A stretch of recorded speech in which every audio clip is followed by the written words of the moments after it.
Bonsoir à tous, nous nous retrouvons pour ce dernier flash depuis la rencontre européenne des jeunes organisée par la communauté de Thésée à Strasbourg.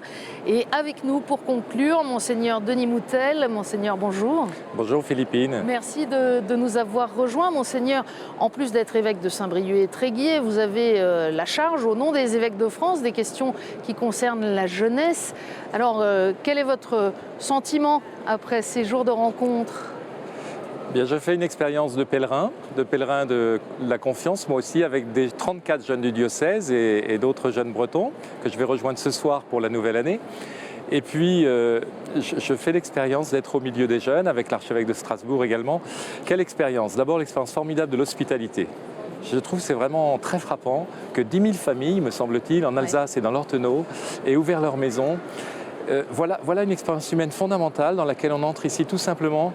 Et je me dis, mais alors, voilà, dans nos paroisses, dans notre diocèse, dans la pastorale des jeunes, comment continuer cette hospitalité, ouvrir sa maison, ouvrir sa vie, ouvrir son cœur à quelqu'un que je ne connais pas. C'est formidable. Mais alors, deuxième expérience majeure ici, je trouve, c'est qu'on ne prépare pas quelque chose clé en main, tout fait pour les jeunes, mais ce sont les jeunes qui sont eux-mêmes acteurs. Avec la formule Thésée, c'est-à-dire c'est dans une assez grande simplicité, une frugalité même, même s'ils mangent très bien, mais les choses sont simples. Et ils ont une part très importante dans l'organisation de cette rencontre et dans l'animation d'un certain nombre de choses. Je voyais hier la façon remarquable dont, sur un forum, un atelier, des jeunes professionnels ou étudiants ont traduit les propos d'économistes qui voulaient parler de la crise et des sorties de crise éventuelles. C'est tout à fait remarquable. C'est une clé, ça, pardon. C'est une clé pour l'intégration des jeunes dans nos communautés locales, qu'ils soient aussi en responsabilité, qu'on ne fasse pas toujours des choses pour les jeunes, mais des choses avec les jeunes.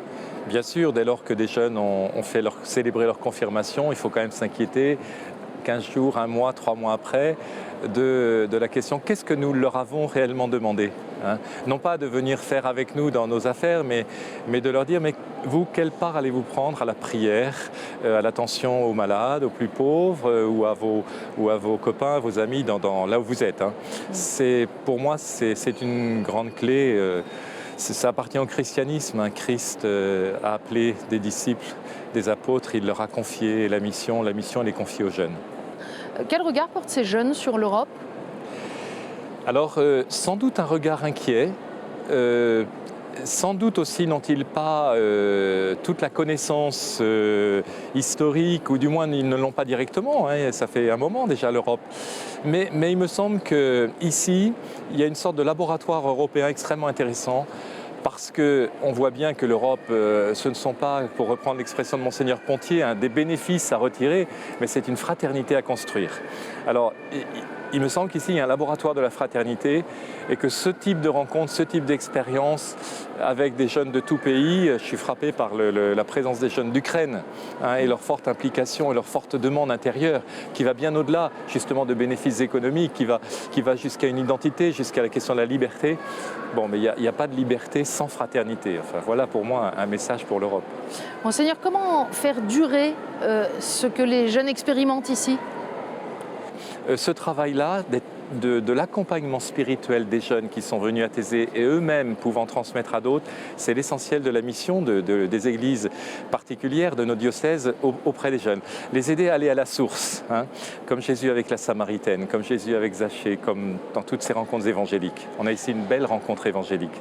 Sans parler des différentes confessions, c'est ici très impressionnant, avec l'accent très fort mis par frère Aloïs hier, sur ce grand désir d'habiter sous le même toit. Je pense qu'on n'y est pas, évidemment, mais il ne faut pas se décourager et perdre son enthousiasme par rapport à ce chemin d'unité à parcourir. Quelques heures avec ces jeunes ici rassemblés, c'est une grâce pour un cœur de pasteur ? Oui, bien sûr, c'est une grâce et un renouvellement. Aussi parce que chacun fait part de son enthousiasme et de son attente profonde, d'une vie belle, d'une vie construite sur du solide, d'une vie fraternelle.